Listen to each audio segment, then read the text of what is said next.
আচ্ছা বন্ধুরা, সন্ধেবেলার টাইমে এমন ঘুগনি চাট খেতে কার কার ভালো লাগে বলুন তো। আমি এটা কী করে বানিয়েছি চলুন ঝটপট দেখে নেওয়া যাক। প্রথমে আমি 250 গ্রামের মতো মটর জলে এরকম 7-8 ঘন্টা ভিজিয়ে রেখেছি। তারপর মটরটা ভিজে গেলে জল সমেত প্রেসার কুকারে দিয়ে হাফ চামচ নুন দিয়ে আমি 7 থেকে 8টা সিটি মেরে নিয়েছি। সিটি মারার পর দেখুন এইভাবে সেদ্ধ হয়ে গেছে। খুব বেশি সেদ্ধ করলে কিন্তু আবার গলে যাবে। তারপর আমি টমেটো, 2টো পেঁয়াজ, দুটো কাঁচা লঙ্কা, একটু আদা কুচিয়ে নিয়েছি আর রসুনটাকে থেতো করে নিয়েছি। তারপর কড়াইয়ে তেল গরম করে একটা তেজপাতা, 2টো শুকনো লঙ্কা, 2টো এলাচ দিয়ে নেড়ে চেড়ে আমি প্রথমে টমেটোগুলোকে তার মধ্যে দিয়ে দিয়েছি। টমেটোটাকে 1 মিনিট মতো নাড়াচাড়া করব। 1 মিনিট নাড়াচাড়া করার পর আমি পেঁয়াজ কুচি তার মধ্যে মিশিয়ে দেবো। পেঁয়াজ কুচি মিশিয়ে দিয়ে আবার নাড়াচাড়া করে তার মধ্যে আমি একে একে মিশিয়েছি হাফ চামচ লবণ, হাফ চামচ হলুদ গুঁড়ো, হাফ চামচ ধনে গুঁড়ো, হাফ চামচ জিরে গুঁড়ো আর একটু কাশ্মীরি লঙ্কার গুঁড়ো আর গোলমরিচের গুঁড়ো। এবার আমি ভালো করে নাড়াচাড়া করে নিয়েছি। তারপর একটু ভাজা ভাজা হলে আমি এর মধ্যে ওই রসুন কুচিগুলোকে মিশিয়ে দিয়েছি আর দিয়ে দিয়েছি কাঁচা লঙ্কা কুচি আর আদা কুচি।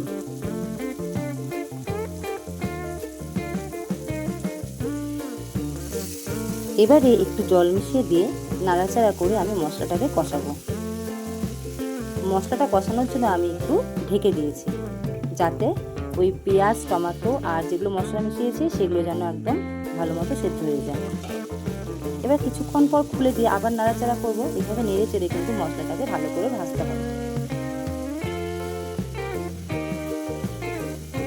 এবার খুলে নিয়ে আমি তাতে মিশিয়ে দিয়েছি হাফ চামচ মতো মিট মশলা।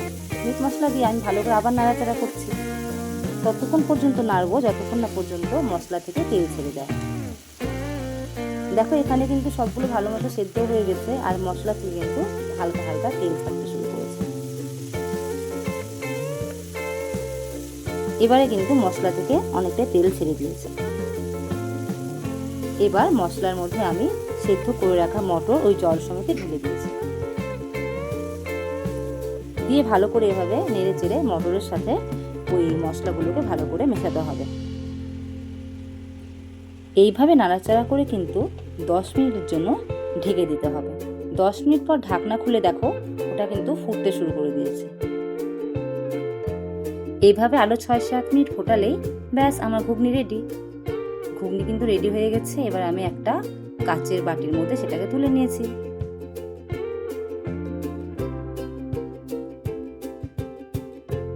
তারপর তুলে নিয়ে আমি সেটা ঠান্ডা করতে দিয়েছি। ঠান্ডা হওয়ার পর কিন্তু একে একে একটু ঝুরি ভাজা ছড়িয়ে দিয়েছি আর দিয়ে দিয়েছি টমেটো আর শসা কুচনো আর দিয়ে দিয়েছি ধনেপাতা কুচি। ধনেপাতা এমনিতেও আমাদের যে কোনো খাবারের স্বাদ বাড়াতে সাহায্য করে।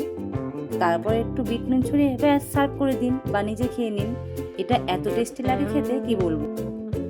তোমরা কিন্তু ঝটপট বানিয়ে খেয়ে নিও। আর আমার এই ভিডিওটা কেমন লাগলো অবশ্যই কমেন্টে জানিও। আর লাইক, কমেন্ট এবং সাবস্ক্রাইব করে পাশে থেকো। চলো এবার বাই বাই। পরে দেখা হবে তোমাদের সাথে নতুন একটি রান্নার ভিডিও নিয়ে।